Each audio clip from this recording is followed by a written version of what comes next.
Hi, it's Malcolm here and welcome to another PR ratings video, and today I want to talk about a little filter or statistic that we have in PR ratings which kind of looks at the past of the horse and how well it's done in similar events. So it takes about 7 or 8 points of information, like form, jockey, that kind of thing, and adds all these scores together and makes this what we call DRS value, which is this one here. And it's based on runs on similar events and a run and win percentage. So it kind of gives us an idea of, in a similar event, how often has that horse won. Okay, so we can then look at it in the light of the day in the race and say, well, is this runner likely to win this race, or has it done really well at a similar event? Because sometimes you just see a favourite sitting there and you're kind of going, well, why is that favourite? And I think the DRS kind of gives you an idea. Now, the reason I'm giving you this information is not actually to find winners, but to actually find favourites that have got a good chance of losing a race. So we're going to kind of spin it on its head. There are a few rules that I want to introduce you to before we go on, which I kind of use when I'm looking for lays with this idea. The first one is only handicap races. Now, the reason for only handicap races is because favourites lose handicap races a lot more often than they do non-handicap races, whereas the average is about 35%. In handicaps it's quite a bit lower. I think it's kind of down at 30%, somewhere like that. So straight away we have a better chance of winning more races. The second thing is only select runners that have run recently. Too often you kind of see these runners suddenly come from nowhere. They haven't run for 300 days or whatever, or 200 days, and then suddenly they come into a race and win. Who knows? But I tend to just stay away from races where there is no recent form. So that's the second thing. And the third thing is we don't want to get stupid, so we want to stay away from prices under 2, because prices under 2, the favourites win, kind of 60, 70, 80% of the time. So you really need to stay around. I always think the form numbers change as soon as you get under 2. It's almost like somebody knows something that we don't, and that's why that price is so low. So just stay away from them. And at the same time, we don't want to go stupidly high. So I generally stick to runners between 2 and 4.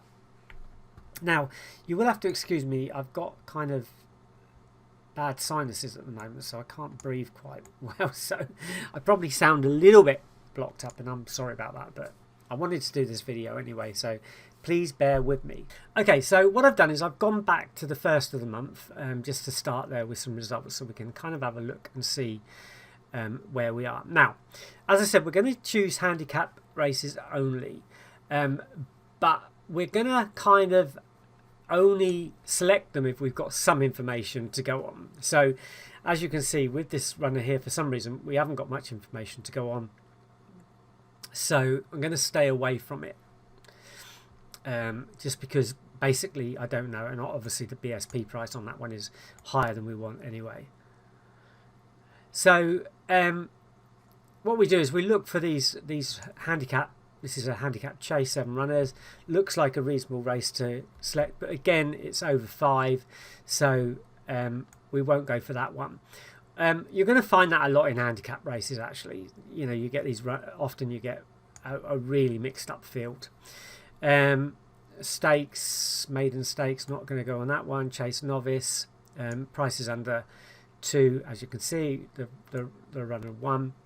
So let's have a look at this handicap. This is a pretty classic example of something that we want to come across. So the favourite on the day was Chatham House, okay, trading at 2.3, so its early price had dropped from 3.15 to 2.3, so it was probably expected to win. Now the DRS on this particular occasion is 13.33, so it's quite low. I mean, anything under 20 is low. In fact, anything under is 30 is low, but I like to stick to under 20 if I can.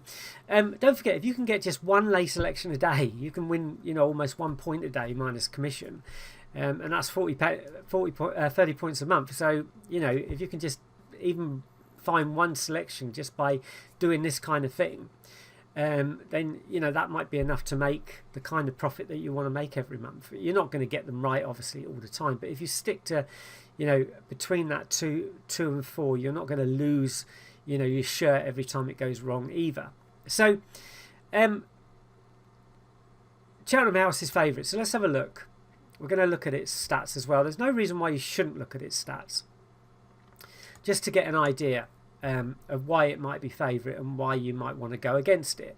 So it had its last win, which was here at Newbury, on good, and in Class 4. So obviously it's a Class 4 runner, but it doesn't win that often. It comes close a lot, but it doesn't win that often. So the class is the same. The number of runners is a lot lower in this race, but not much lower than what it won. But its OR rating is now up to 86 from 78, so that's high. The race distance is pretty much similar. So it wasn't at the same course. The OR rating is higher, and its weight has gone up a bit, obviously. And interestingly, it won a 1:5:40, and it's gone back down to a 1:3:15 distance. So, yeah, maybe that's not enough for the horse. I don't know, but there's a lot of reasons why you'd look at that and go, well, it is completely different to what it did win at, or reasonably different to what it won at. So there's a good reason for that.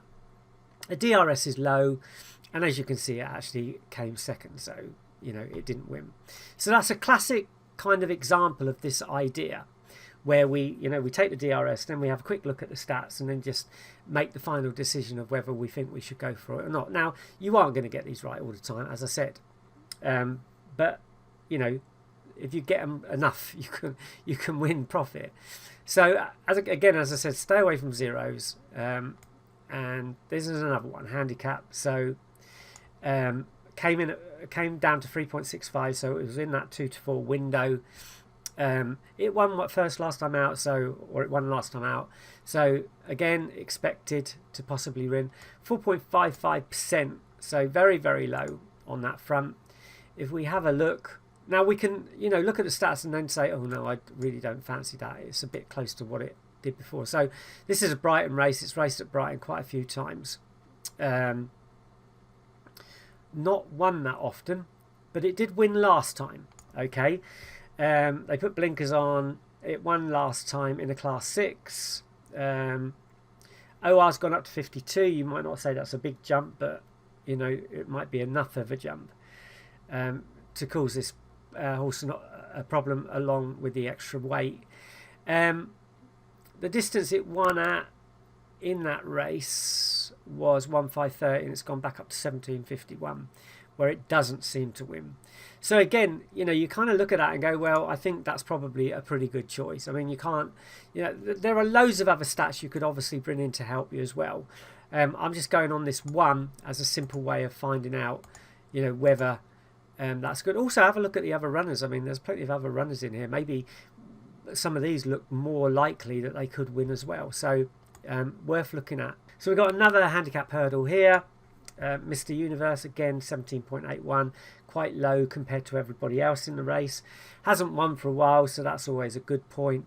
But the price did go out to 4.83. You might have been able to get it earlier at 2.96. But obviously the market decided that, it wasn't going to win. Let's have a look, see if we can find some wins, which haven't been for ages. So, its last win was 2018 at Warwick. So presumably, I mean, even its mark OR is not particularly low. Weight's still quite high, a bit lower than it was. I presume what was happening was they thought that weight was coming down enough maybe to boost it into a win. I don't know, but again, higher or a longer race and still didn't win. So that's 3 we've covered already.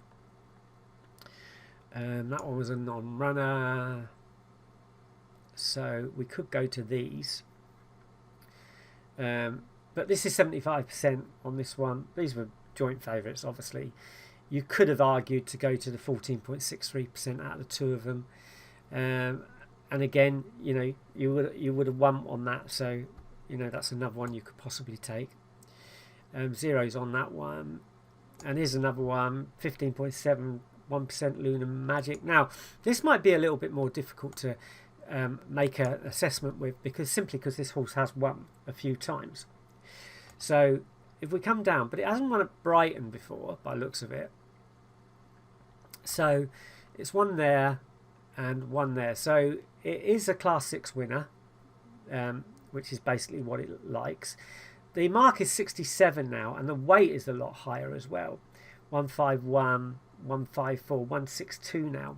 So again, you can kind of look at it and go, well, you know, it's gone up in weights, it's gone up in official rating.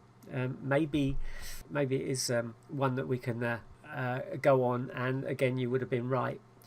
And here's one that's completely different. This is 34%. The higher they are, you kind of look at them and go, well, you know, I'm not going to lay it, that's for sure. I probably wouldn't back them either, not just based on that. But let's have a quick look at this runner and just see if we can look at it the other way and say, well, hold on a second, you know. So it's raced a lot at Worcester.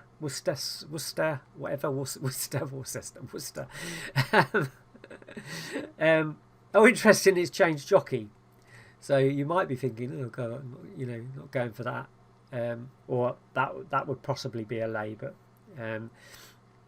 let's have a look. So mark of 113, an OR of 113, 109 when it won there. So 113 when it won there. So yeah, 159. So a little heavier than this one out before. So yeah, distance 3520. Seems to like that distance, 3520. 3520, 3520. So they kind of put it up in distance, and it did win one, but hasn't won since. So I think they brought it back down in distance to see what it's doing.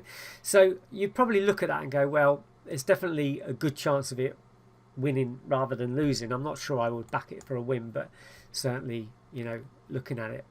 So let's go to another day. Let's go to the next day and just do a few more. I don't want to bore you too much, but because the idea was just to show you to use it on PR ratings, how you can use it, just to find, you know, 1 or 2 lays a day, and you can do a bit more investigation, open up a few more filters if you want. There's 70 odd filters or 70 odd columns of information you can use, so you might have something else you like to use as well along with this.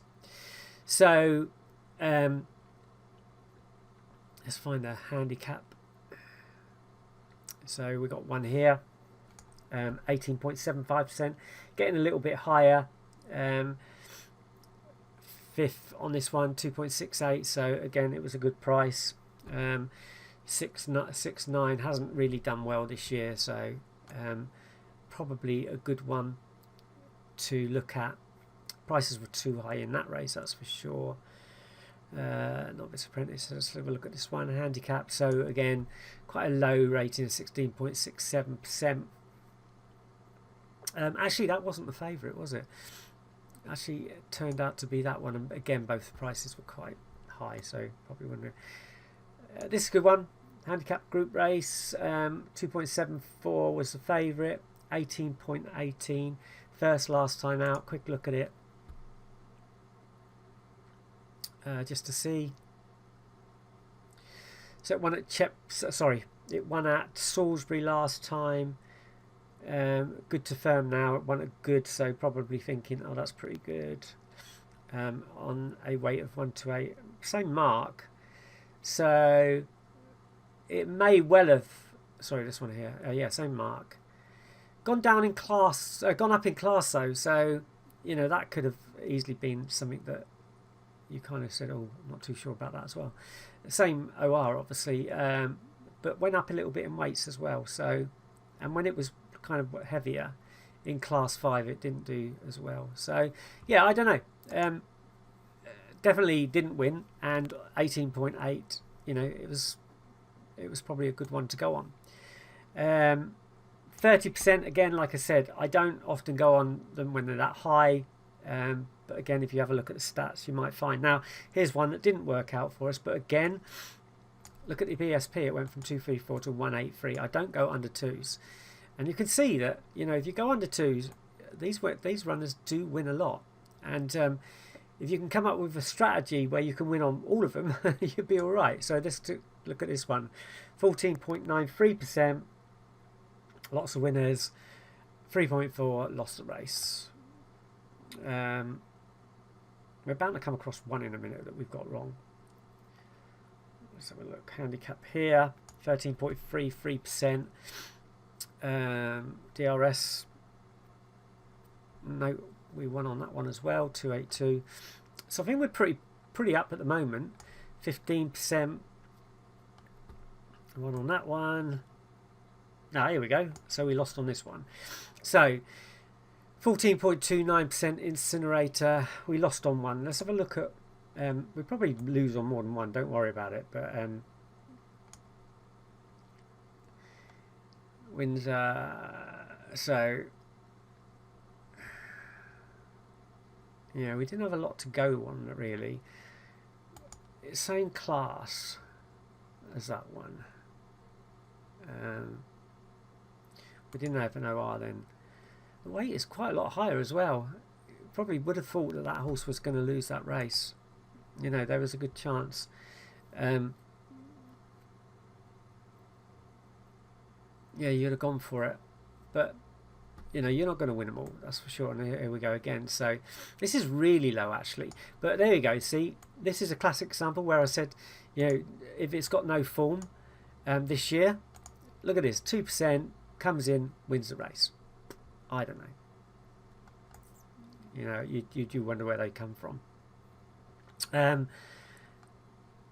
Handicap flat, 6 o'clock, made of spirit, 58%. I wouldn't have gone for that probably. So if we have a look at win from last time, you can see it was at Salisbury, not Windsor, good to firm. The OR was 70, it's now 77. Same class, distance. The weight's gone up again. And, you know, if you have a look at the other races, it's never kind of won once it's got into the 130s. That's up in weight, obviously. And again, it didn't win. So, I mean, I wouldn't be confident on that mark and that weight that horse was going to win. And maybe at the price you kind of go, well, it's probably worth a punt, and it may well be. But certainly, you know, I'd be careful. So we go to the chase, handicap chase, 15.79%, 2.1, didn't win. Zeros, I stay away from zeros, as I've already said. Now here's another one, 40%. This one did win at 2.61, and that's, you know, a reason why I do stay away from them when they're 40%, or, well, if they're over 20%, I normally, because I don't need to do that. Or you don't need to go for them, but you can see 40%, get 41% there, and it wins again. Yeah, so another day. Let's just go for one more day and have another look, and then at least you've seen that I kind of showed you. I mean, obviously you need to do a bit more research on this. I'm only able to show you a few days before making this video so long it gets boring as hell. But the point is that you can see that this is one figure that could help you find. So there you go, 40%, and it's another win at a good price. So, you know, one of the reasons I don't go high. So this is, as I said, 20%. It's getting a bit high for me. Under BSP, under 2, you know, I wouldn't go for it. Maybe you can do some research and see that that's actually a good chance to lay. And I mean, if you have a look at it, it's only 20%. But I just don't trust any favourite under 2. But where was its last win? Was at Pontefract on the same mark, on a better class, on a lower weight. I do think weight, you know, does count for something.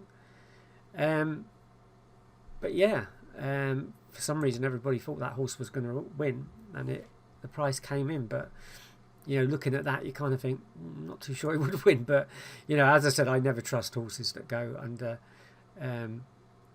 20. So presumably that one 30% won the race.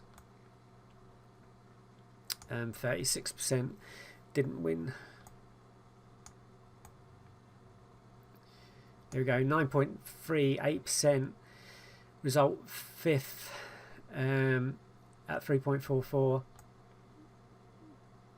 27%, so well over that 20%, and it won the race 2.06.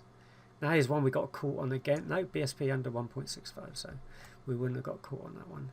So you can see where I'm coming from this, I think. Price is too high. 61%, and it won. 18.33%, little bit over what we would want, but it didn't win.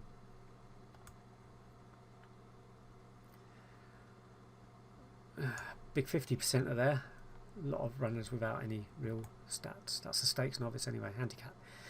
So here 15%, but again we didn't win. Price 6.29. We're protecting ourselves. We didn't go for it. We didn't win on it. Bit of a, oh, hold it. No, the favourite was actually this one. So 17% and didn't win the race. So yeah, we could have been on that one. It was early rank one, but it was that was BSP favourite. So it actually steamed in and still didn't win. 75%, and it's a winner 1.7. Yeah, right. Just over the 20%. Came third at 2.22. 27%, getting up a bit higher than I want, but handicaps 11%. These are all poor runners. See, these are poor races in effect because they're all low. None of them are really strong runners. So, but that price went out. But this is the one that was actually favourite by the time the off came. And again, no wins. I don't know how they get to those numbers sometimes. I really don't. 6.6%, 3.25. That one's even as high as nearly 30%. And that one, it was well out of our price range, but interesting. 60%, and it won. It wasn't the favourite though, so that's interesting. Maybe there's something to do, something to look at there. But 37%, 2 wins, and it still didn't win. So I always look at these and go, well, let's have a look. Why did they think it would win? Now, there's obviously lots of reasons why people think horses can win. I mean, you only have to listen to them analyse them on the racing, and you kind of go, yeah, really, okay. So where did it have its last win? 2 wins at Cheltenham. So we're at Kempton. Standard to slow, I don't know. Standard, these are AW races, obviously. Now, see, this is a classic. These are 2 different courses, Kempton and Chelmsford. Marker 53 now, weight of 134. So, and up in trip by a bit. So you kind of think, yeah, maybe I shouldn't be on that one as a winner, but maybe as a loser or to lay it, then maybe we should. Okay, so anyway, as I said, that's just one feature within PR ratings you can use to find lays daily, and just literally by highlighting that one column, and there are loads of other columns you can bring in to help you decide whether you should lay or back a horse. And DRS is I think quite a good piece of information which kind of encapsulates all its past history, or the history that I've gathered on that particular horse, to give you kind of rating on it and whether it's got a good chance of winning that race or not. And as we've seen, it seems to work quite well. Okay, thanks for watching, and I'll see you in the next video. Bye bye.